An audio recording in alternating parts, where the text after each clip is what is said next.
So good to have you. Nice to see you. Did I hear that you have a hard stop on the other side that I have to be worried about? Because that scares me if it's true. Not too hard, don't worry. Okay. All right, well, let's just dive right in. How should we understand Donald Trump right now? I think we should throw out all of the traditional ways we try to understand a politician. And I think this is, from the beginning, this has been the problem of people normally looking at this as they would normally looking at any political development. You know, politics is a relatively narrow cast form and has a relatively limited range in which we understand. On the spectrum, it's quite fixed. So then Donald Trump comes along, and here is a man without method, meaning, intention, goals, none of the measures that we would traditionally bring to understanding a politician apply here. No goals? Only the goal of more attention for himself, but certainly no traditional political goals. When you talk about it, my jaw continually, I have to pull it back up. But so why is he doing it then? He's doing it for the attention? Well, I very specifically asked him this question once. I said, almost with that level of incomprehension. I said, and this was while he was just before he got the Republican nomination in 2016, when it still seemed absurd that he would win this, become the president of the United States. I said, okay, why are you doing this? And he said, and it was very calm, very straightforward, he said, to be the most famous man in the world. That's why he wanted to do it. And so I was sitting with him, and his son-in-law, Jared Kushner, was there. And when he said that to me, to be the most famous man in the world, he then snapped his fingers and said, Jared, am I the most famous man in the world yet? Did he really say that? Yeah. Oh my God. Well, one of the things you told me as we were talking on the phone the other day is that he's removed from cause and effect. I mean, what does that even mean? In other words, I think if it's true, which I believe you know him very, very well, you spent all that time, as a fly on the wall, which was astonishing the way you succeeded at that, by the way. But what does that mean to be removed from cause and effect? Well, I think you should step back a second and just look. That's what the political media does. It really only has one function in covering politicians: to look for cause and effect. I did this to achieve that. And I either succeeded or I failed, or I misunderstood my goal and I misunderstood my method. All of that. That's politics. So with Donald Trump, nothing links to anything else. Everything exists in the moment, and reality changes from moment to moment. That's why he can so facilely lie, because he's really not connected to where the lie might lead. If I say, if I lie about this now, I'm going to be held accountable for that, then no, he doesn't. That's completely irrelevant to him. So only in the moment does he exist. When you were sitting, I know, there's great scenes in your book, and about when you were just sort of sitting quietly in a little corner and, hoping no one would notice you taking notes, right? But as you were there in the White House over those months, was there a moment or moments when you suddenly got really scared? I don't mean for yourself. Well, it's not.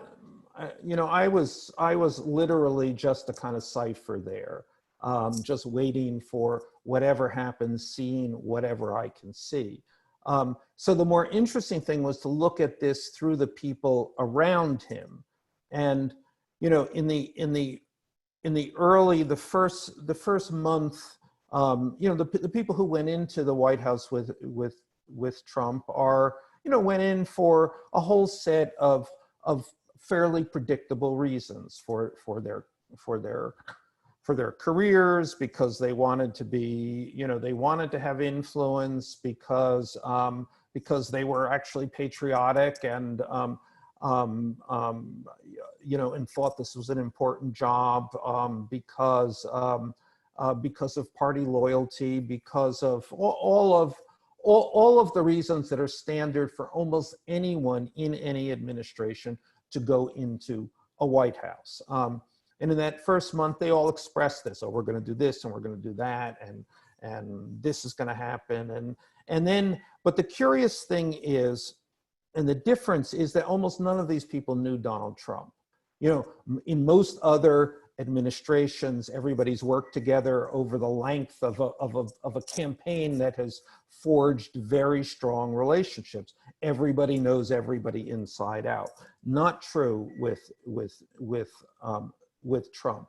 He had really no political connections. Even, you know, even the core of his campaign, Steve Bannon, had only really known him since the August before the election. You know, I mean, very few, as Sean Spicer. I mean, that whole initial group, Reince Priebus, they didn't really know him. So they find themselves in the White House expressing, you know, the common sentiments of senior advisors to the president. First thing, they're all very proud. They've all achieved this thing, and that's the first month. And then the second month, they would say the same things, but then they would start to kind of roll their eyes. You know, because clearly, I mean, they had interacted with this guy and they had been kind of stunned, bewildered, appalled. And then by the third month, they started to do these set of gestures, and this was almost across the field. They would tell you things: we're going to do this, we're going to do that, this is what's going to happen, and then they would go, oh.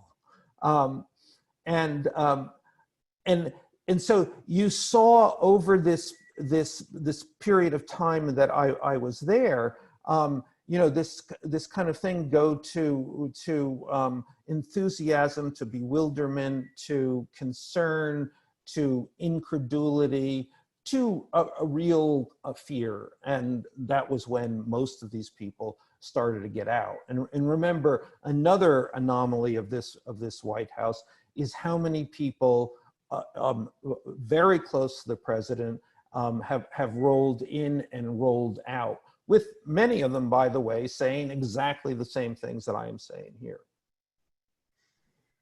So you yourself felt fear in that sense?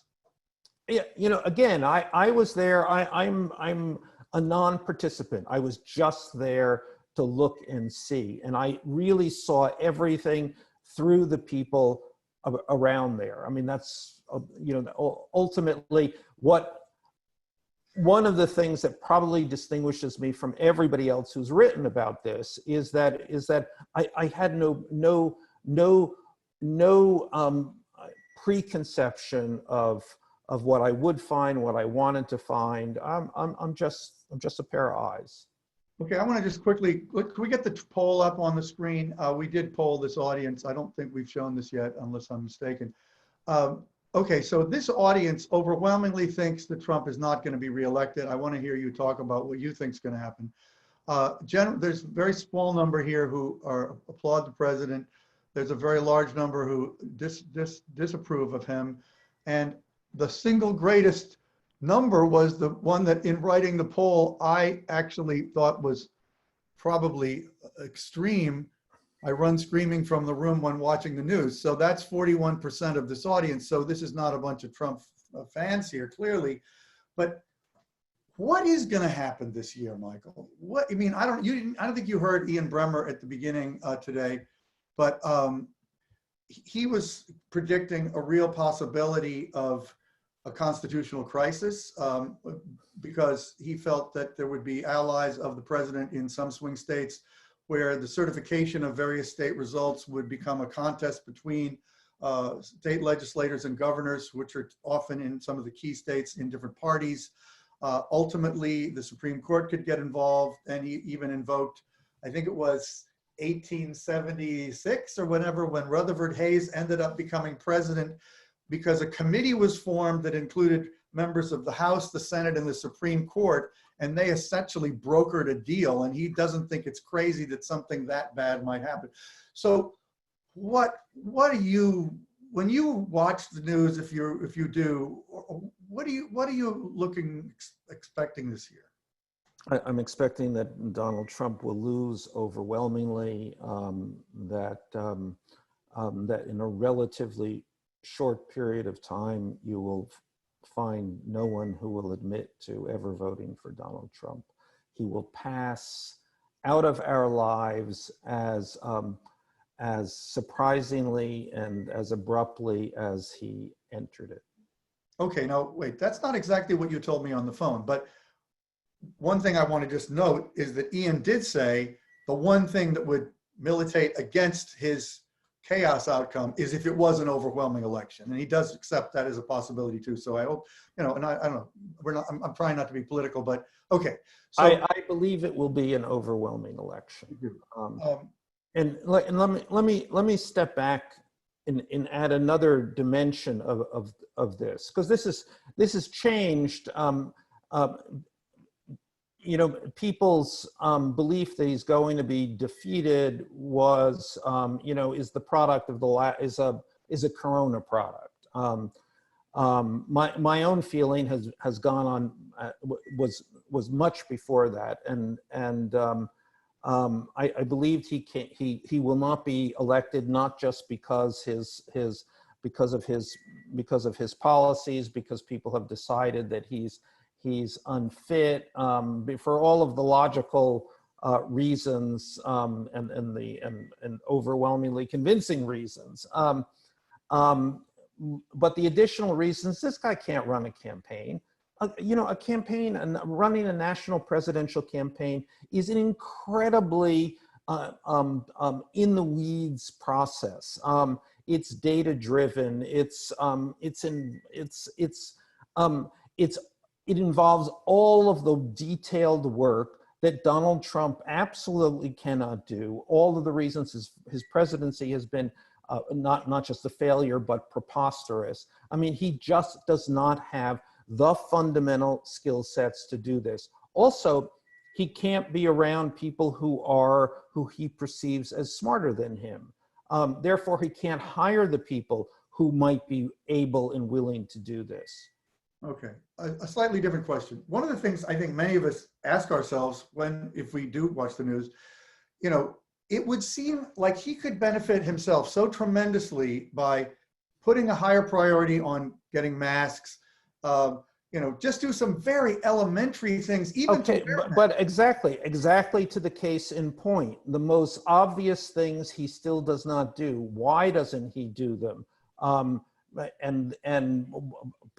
think people have theorized he doesn't do this because he has some other grand scheme here. He has no grand scheme. He doesn't do them because he's so bone stupid. And I cannot stress this enough. And beyond that, he can't make those connections. All I have to do is people around him are saying, "Hey, Donald, wear a mask." People, no, completely not. And there is you cannot communicate information to this man. The two major things. Remember, he cannot read anything. He literally won't read, and there's always been a debate about whether he can read. But there is no reading. You cannot give him information in written form to absorb. That's number one. Number two, he doesn't listen. So a man who doesn't read and doesn't listen, how do you get information to him? Are you saying there are literally people who believe he can't read? Oh yeah, it's a big debate among everyone who has ever worked for him. I mean, yes, he has some, and they kind of say, okay, yes, he can probably read a headline. He can certainly read a headline that's about him. But beyond that, it's really unclear.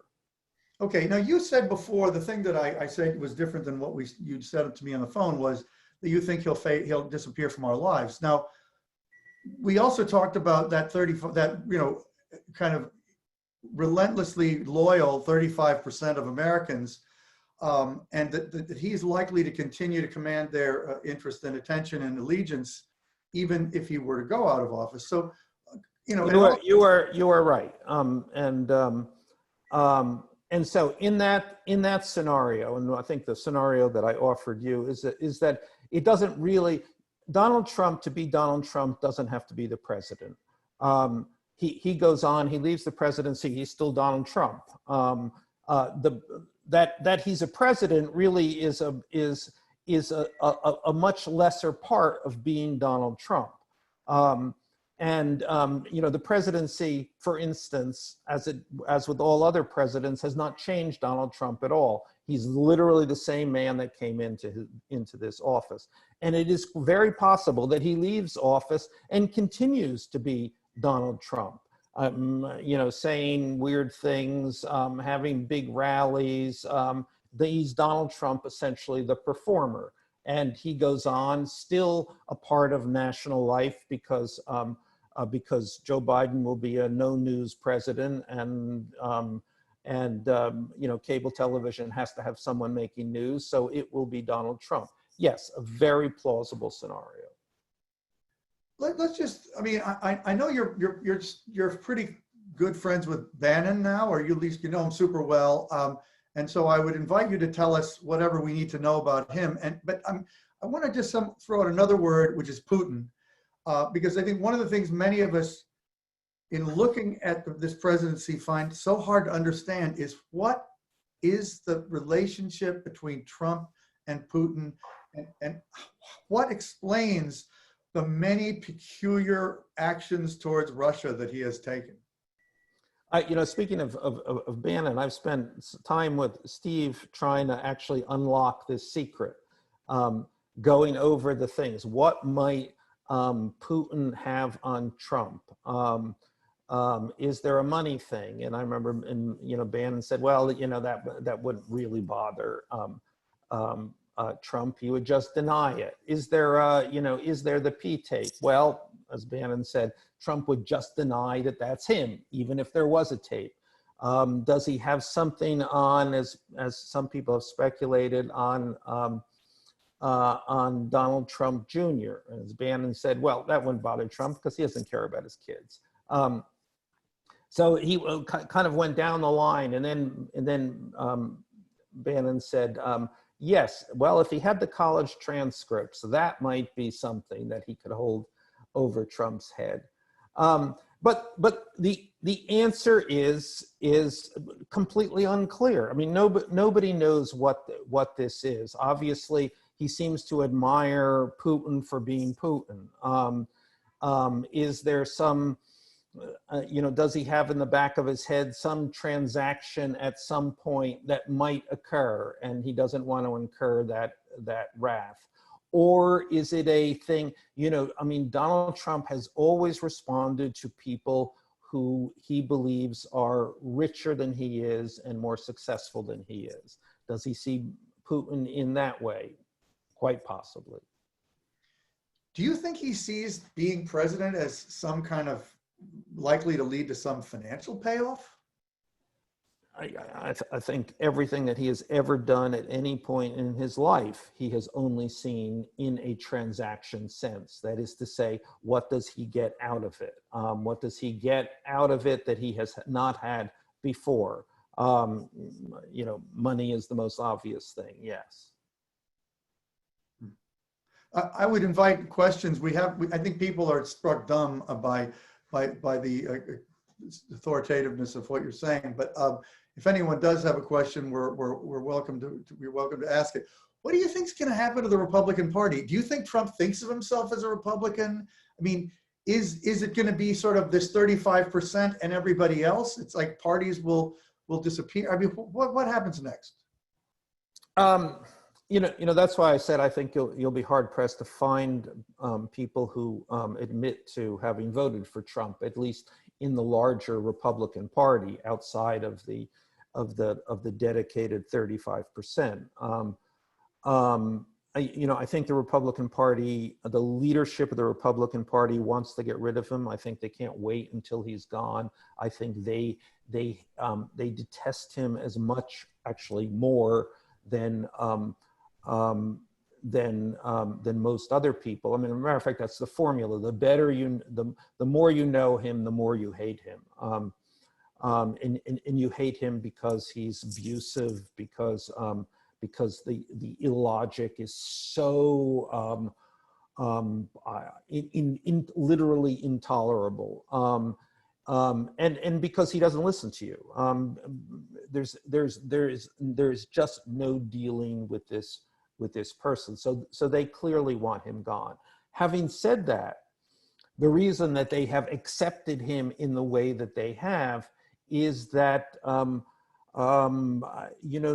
leadership of the Republican Party is really at a distance, a critical distance from the party itself. Nobody knows who the Republican leadership certainly are not on the same page as at this point most of the people in the Republican Party. Donald Trump's unique contribution was that he was able to channel those people. Wow. Josh, I think now we've had a bunch of questions. So Josh, let's have one. Great. Let's first go over to Allison Gross. Allison, you should be able to unmute yourself now to ask your question. Yes, thank you very much. Michael, I have a question. Do you think that Trump will be held accountable and be prosecuted after he loses? I think that's there's a couple of issues to work out how that's going to unfold. First thing, if he goes on being Donald Trump, if he commands the loyalty of this 35%, I think the impulse is going to not to want to rouse the beast. And so there'll be a kind of rationalization about why he isn't prosecuted. That's part of it. The other part of it is Donald Trump doesn't care about being prosecuted. He has spent his entire life, his whole career, in litigation. This is what he's done. He's incredibly good at it. What happened to Mueller? He scared Mueller. Mueller lost his nerve because he was afraid about what Donald Trump might do. So you're going to have that kind of asymmetric situation again when he gets out of office. I mean, this is a person who will, he literally do anything. There is no process here, no procedure. Okay, Josh, a bunch of other good questions coming in. Go ahead.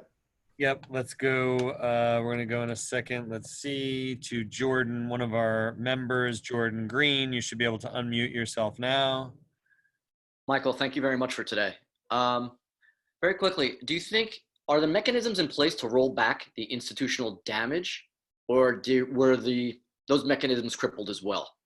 No, I think there are. I literally think that this will remain an inexplicable historical blip, largely not connected to any other context. It is an anomaly. It will remain an anomaly. The Democrats will come back. They will take. They will control the entire government, and we will look back on this and as though a bad dream. Wow. Anything you haven't said? It was one of the things when I was at Fortune, we used to always say, it was, what question should I have asked you? Is there anything that you haven't mentioned that this audience ought to understand that you learned in your study of this historically important question? the things that I've always found the most interesting is, is the fact number one, that the fact that the people who are closest to him are the people who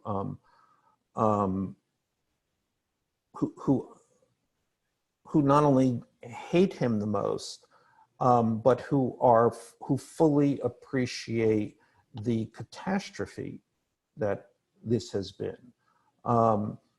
These are the people. Really, the experience that we have watching him, reading the news, being appalled by this, thinking that this is not understanding how this happened, recognizing that he is clearly unfit for office, is a shadow of what the people around him feel. Okay, I know Josh wants to wrap, but are you saying someone like Kellyanne Conway is just a really effective mercenary, and that that she is even agrees with something like that? Oh, absolutely.